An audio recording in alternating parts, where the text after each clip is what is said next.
Alors j'ai commencé, je dirais, ma démarche artistique, c'était pour moi le moment important, c'était en 4e année aux Beaux-Arts, où d'un côté j'étais, il y avait le côté conceptuel qui me posait problème, parce que souvent on nous demande mais qu'est-ce que c'est l'idée qu'il y a derrière. Donc ça me posait problème de devoir toujours justifier mon travail. Et de l'autre côté, j'ai aussi voulu, sortir des lieux protégés.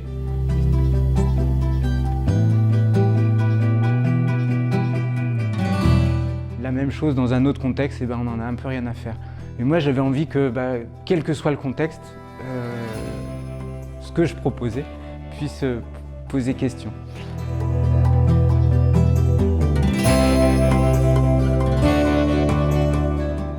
Alors moi, pourquoi j'ai choisi ce carton? Alors, je dirais pour plusieurs raisons. Déjà, comme je disais tout à l'heure, c'est que le carton, c'est un peu le symbole du faux. Hein, c'est-à-dire que on dit quelque chose qui est en carton-pâte, c'est quelque chose qui est que l'extérieur.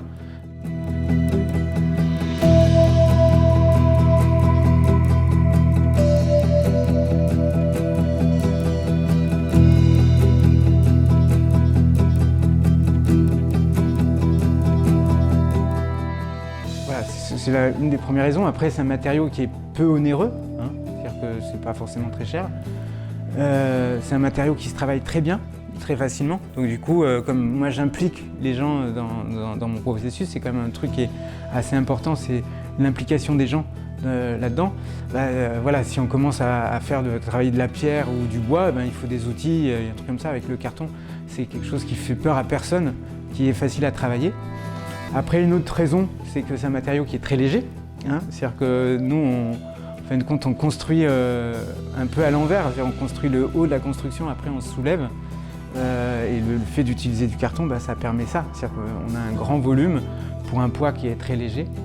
Après, c'est un matériau qui se recycle énormément. C'est un des trucs qui est le plus recyclé, en tout cas. Donc du coup, c'est un impact carbone qui n'est pas énorme. C'est-à-dire qu'on utilise du carton, dont une grande partie est recyclée, déjà pas mal de papier recyclé dedans. Et après, ça redonne du carton. Donc du coup, en fin de compte, on utilise un matériau pendant un temps, mais voilà, c'est pas trop du gâchis.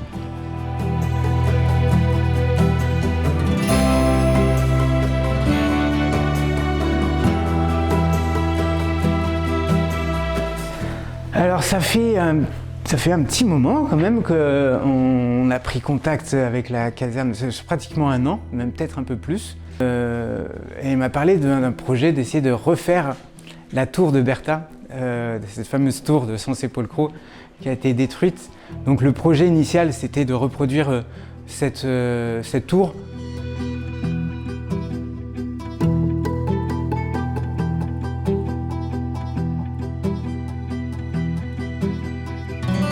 Moi, pour l'instant, je suis arrivé jusqu'à 26 mètres de haut. Alors 26 mètres de haut en carton, c'est immense quand même. Ça fait à peu près 8 étages. Hein. Si on prend des étages de 3 mètres, ça fait 8 étages. Donc c'est déjà immense.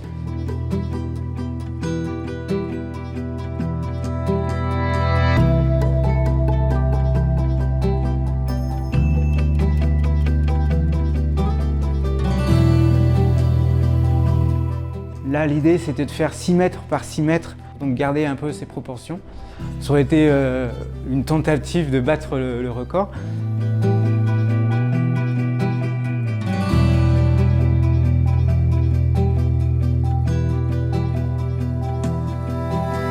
va faire le projet comme à l'original, mais il y avait quand même l'envie de faire quelque chose ensemble. Donc du coup, ils m'ont proposé de faire quelque chose à la caserma. Alors au début, c'était en intérieur. Moi, ça me faisait un peu bizarre parce que la dimension monumentale est quand même importante dans mon travail, l'échelle. Et alors voilà, comme on ne pouvait pas faire trop ce côté monumental, et que dans mon travail, il y a du monumental et du participatif, je me dis, on va essayer d'appuyer plus sur le côté participatif.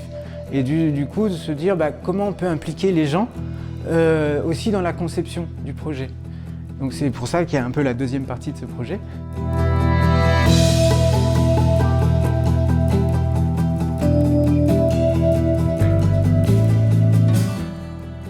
c'était parce que moi je cherchais quand même une façon de pouvoir faire un peu du monumental. Alors, on a essayé, j'ai vu qu'il y avait un escalier, il y avait des choses comme ça.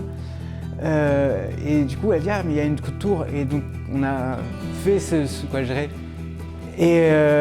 mais qui permettait de donner je dirais, la dimension de mon travail sur le côté architectural, sur la participation du public pour soulever, là qui devient vraiment. C'est comme ça que les gens se rencontrent, c'est en partageant la même expérience. C'est pas que du concept, la rencontre, donc ça se fait vraiment sur le point physique. Et la deuxième partie, justement, c'était l'occasion d'essayer de travailler avec des groupes pour qu'ils essayent d'imaginer aussi, de se mettre dans la phase de conception. Alors je trouve que ça s'est pas trop mal passé, que ça soit dans ce sens-là, parce que c'est la première fois que j'implique les gens autant, on va dire, mais presque plus au début, pour choisir qu'est-ce qu'on pouvait faire et tout. Puis la plupart du temps, les gens, ils n'ont aucune conscience du travail. Et donc du coup, alors c'est pas nous qui faisions ça, c'était les gens qui nous accueillaient, ils faisaient des petites séances avec des gens pour que les gens fassent des dessins de ce qu'ils ont envie de faire et tout. Et du coup, c'est rarement très utilisable parce que les gens n'ont aucune conscience de ce qu'on fait vraiment. Alors que là, ils ont eu cette expérience. Du coup, peut-être plus facilement des idées après coup. Après, on était là aussi pour les guider un peu dans tous ces chemins. Donc voilà, je trouve que le fait d'avoir fait une construction tous ensemble et puis après essayer voilà, les inviter là-dedans, voilà, je pense qu'il y a un truc qui est assez intéressant.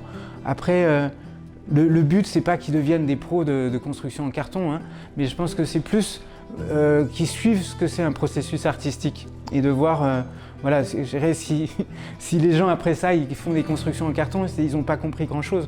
Je pense que ce qui est important, c'est de voir comment un projet se construit, en fin de compte, du début à la fin.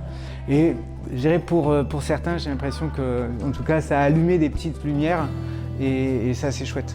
Voilà.